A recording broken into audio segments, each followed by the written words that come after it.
Your phone buzzes at 5:47 a.m. Not because something went wrong, because something might go wrong at 7:15, and you need to have already fixed it by the time he opens his laptop. You are the executive assistant to the CEO of one of the largest technology companies on Earth. Your title sounds administrative. Your actual job is closer to air traffic control for a human being whose calendar moves global markets, whose mood determines the emotional weather of 40,000 employees, and whose next 3 hours have been pre-negotiated across 6 time zones by people who outrank most vice presidents. You don't run the company, but nothing at this company runs without passing through you first. The role doesn't come with equity refreshers or a title that impresses at dinner parties. When people hear executive assistant, they picture someone answering phones and ordering lunch, and you do order lunch. You also decide which board members get 15 minutes and which billionaires get rescheduled. You know the CEO's cardiologist, his kids' school pickup times, the name of the attorney handling a matter no one in the C-suite has been briefed on yet, and exactly how long he can sit in a meeting before his patience starts costing the company money. You are the most powerful person in the building that no one would ever describe as powerful. Big tech EA roles at the CEO level are not the same job as supporting a regional sales director. This is a different universe.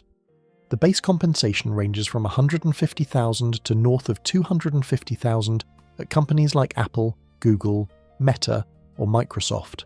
And when you add in bonuses, RSUs, and the quiet perks that never make it into a Glassdoor post, total comp can push past $350,000 in a good year.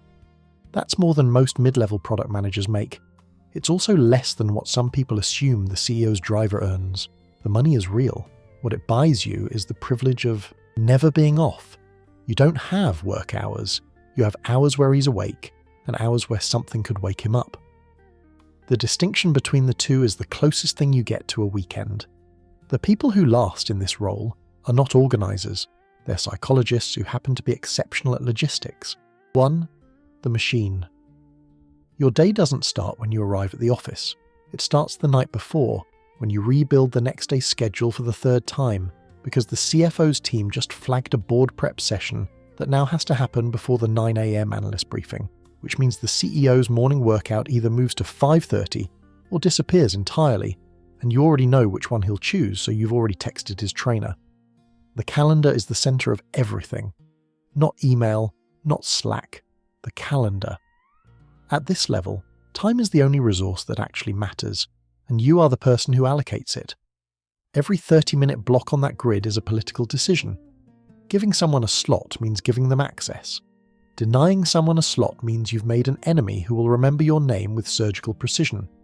You manage somewhere between 60 and 90 scheduling requests per week. Most of them come from people who believe their meeting is the most important one on the planet. A surprising number of them are right. Your job is to figure out which ones, and to do it without ever saying no directly. You say, "Let me see what we can find next week."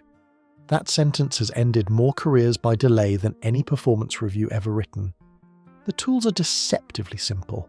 Google Calendar or Outlook, a shared doc with the Chief of Staff, a private channel with a CEO that has maybe 4 people in it, a personal phone that never goes on Do Not Disturb. Everything else, every CRM, every project tracker, every collaboration platform the company sells to the rest of the world is irrelevant. Your operating system is judgment. You learn the CEO's patterns faster than his own family does. You know that he's sharper before 11 a.m. and more agreeable after a call with a specific board member. You know that back-to-back externals make him irritable, and that he needs a 15-minute gap before any conversation involving headcount reductions, not because he's soft, but because he makes worse decisions when he's rushed. You engineer his day around his cognitive rhythms, and you never ever explain that this is what you're doing. The chiefs of staff respect you because they need you. The VPs respect you because they fear what happens if they don't. The other EAs respect you because they know exactly how hard this is. The CEO respects you in the only way that matters at this altitude. He trusts you with the version of his life that doesn't make it into the shareholder letter. You are the first person to know when the quarter is bad. You're often the last person to leave the building when it's good. 2. The invisible hierarchy. There's a social architecture inside every big tech headquarters that org charts don't capture. You learn it in your first month and spend every month after navigating it like a minefield disguised as a corporate campus. You report to the CEO, but you also answer, informally and without any documented authority, to the Chief of Staff, the General Counsel's office, the Head of Corporate Communications, the Board Liaison, and occasionally the CEO's spouse. None of these people are your manager. All of them can make your life unbearable in under 24 hours. The Chief of Staff needs you to enforce calendar discipline on their behalf. Comms needs you to flag any unvetted external meetings before they become a news cycle. Legal needs you to quietly confirm whether a particular conversation happened and who was in the room. The spouse needs you to remember that the family trip to Maui was supposed to be blocked off 3 months ago and wants to know why.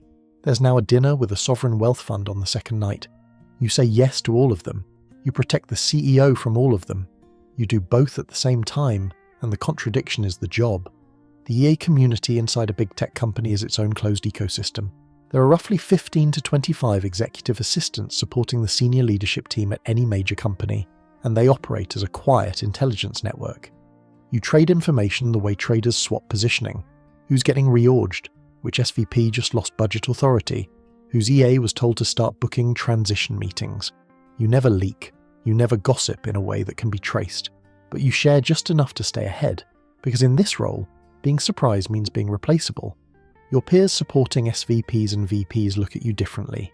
You're not senior to them in any formal sense, but you hold proximity to the one person who can override every decision their principals make. That proximity warps every interaction.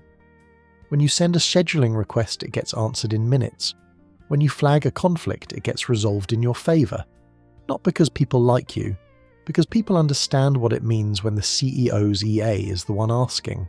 This is the strange inversion of the role. You have no authority, you sign nothing, you approve nothing. You're not in the room when the decision is made, but you decide who gets into the room, when they get there, how long they have, and what information reaches the CEO before they walk in. In practice, that is more influence than most directors will ever hold, and yet, you are still, on paper, an assistant. The title follows you into every introduction, every company event, every moment where someone who doesn't understand the topology of power assumes you're the person who books conference rooms. You learn to stop correcting people.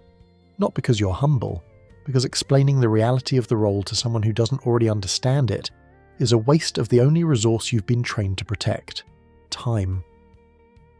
The loneliest part isn't the hours, it's the knowledge. You know things that would move stock prices, end careers, reshape entire product divisions, and you carry all of it in silence because the moment you don't, you lose the only thing that makes the role possible: trust. Not the corporate values poster version, the real kind. The kind where someone hands you the unlocked phone and walks into surgery. 3. The cost of access. People assume the hardest part of the job is the pace. It's not. The pace is brutal, but you acclimate. 14-hour days become normal within the first quarter.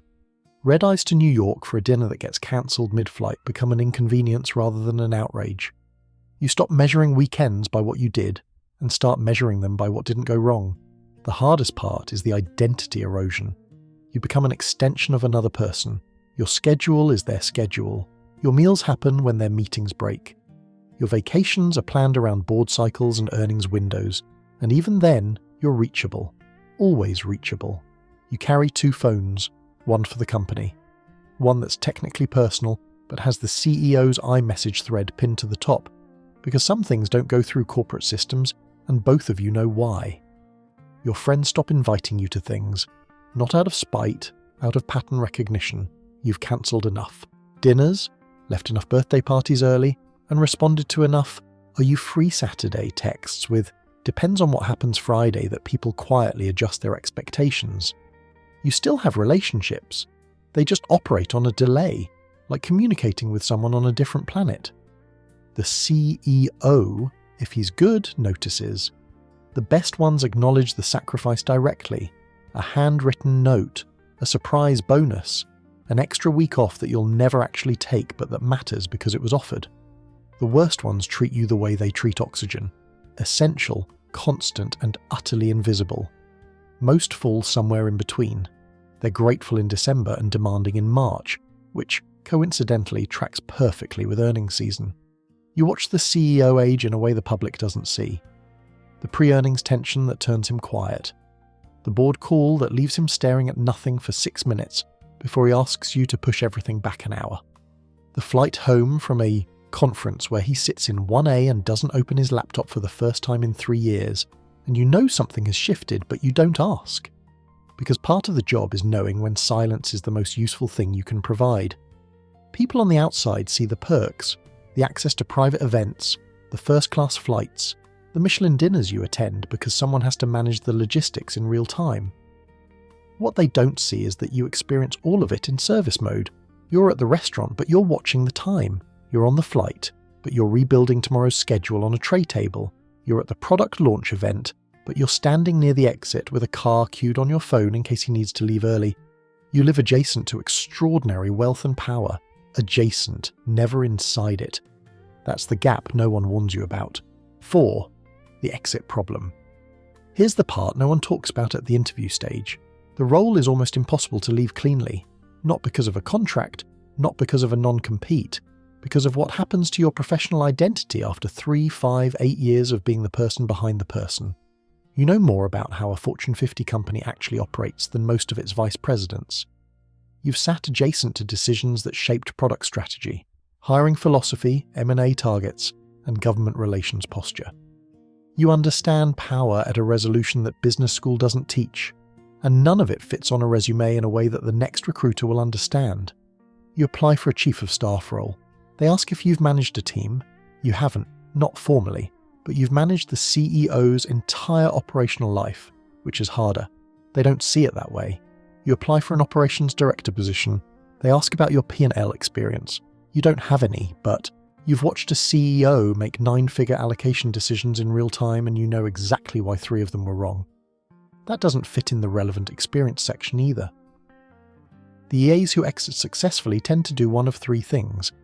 Some move laterally to chief of staff roles within the same company, leveraging the internal credibility they've built over years. Some leave for smaller startups where the CEO already knows them and wants that same level of trust rebuilt from day one. And some, quietly, stay. They stay for a decade, sometimes longer, moving with the CEO from role to role, company to company, becoming a permanent fixture in someone else's career arc. Those are the ones who've made peace with the trade. The money is excellent. The influence is real. The personal cost is factored in and accepted like a mortgage payment on a house you'll never fully own. The tenure for a CEO-level EA at a major tech company averages somewhere between 3 and 6 years. Long enough to become indispensable. Short enough that most people leave before they have to answer the question of what they've become outside of the role. Because that question, once it arrives, doesn't come gently. It shows up on a Sunday afternoon when you're reorganizing your apartment, and you realize that every skill you've sharpened, every instinct you've trained, every pattern you've memorized, is calibrated to one person's preferences. And that person didn't hire you to grow, they hired you to run. Some companies have started building better career pathways for senior EAs. Google and Microsoft both have internal leveling structures that place CEO-level EAs at a compensation band equivalent to senior individual contributors. Apple has historically treated the role with a kind of institutional reverence that doesn't translate into mobility but does translate into respect, which is a currency that spends differently depending on where you're standing. Meta has gone through enough organizational churn that EA tenures there tend to be shorter and more transactional. The culture varies, but the fundamental dynamic doesn't. You are essential and uncategorizable, both at the same time, always. 5. The truth of the room. You've seen what power actually looks like up close, not the conference stage version, not the magazine cover version, the real one.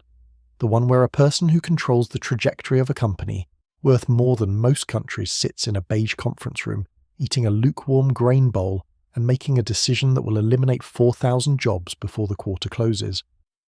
And then asks you to make sure his daughter's recital is still on the calendar for Thursday. That's the part that stays with you. Not the flights, not the access, not the comp. The ordinariness of power when you're standing next to it every day. The way it stops being impressive and starts being mechanical. The way you stop seeing a visionary and start seeing a person who needs their coffee order adjusted, because the new medication doesn't mix well with caffeine. And you know about the medication because of course you do, because there is no version of this job where boundaries exist in any traditional sense. You are the most trusted person in a building full of people who would do almost anything to be trusted. You earned it not by being brilliant or ambitious, but by being reliable in a way that ambition can't fake. You show up, you anticipate, you absorb. You never make it about yourself because the moment you do, the role collapses. The entire architecture of it depends on your willingness to be the infrastructure that everyone walks on, and no one thinks to thank. And that's the final paradox. The closer you get to the center of power, the less visible you become. You know everything. You control access to everything. And you are, in the eyes of almost everyone outside that inner circle, no one in particular. The phone buzzes again. It's 6:12 a.m. He's awake early. The day just accelerated by an hour, which means everything you built last night shifts left, and you're already adjusting before your feet hit the floor. You wouldn't trade it, except on the days you would, which is most of them. But then he calls, and the thing he needs is something only you can fix, and for a moment the exhaustion converts into something quieter than pride but more durable. You're not his assistant, you're his operating system, and operating systems don't get days off. They just get updated until eventually they get replaced. Subscribe if you want more of the world behind the world, and maybe charge your phone, you're going to need it.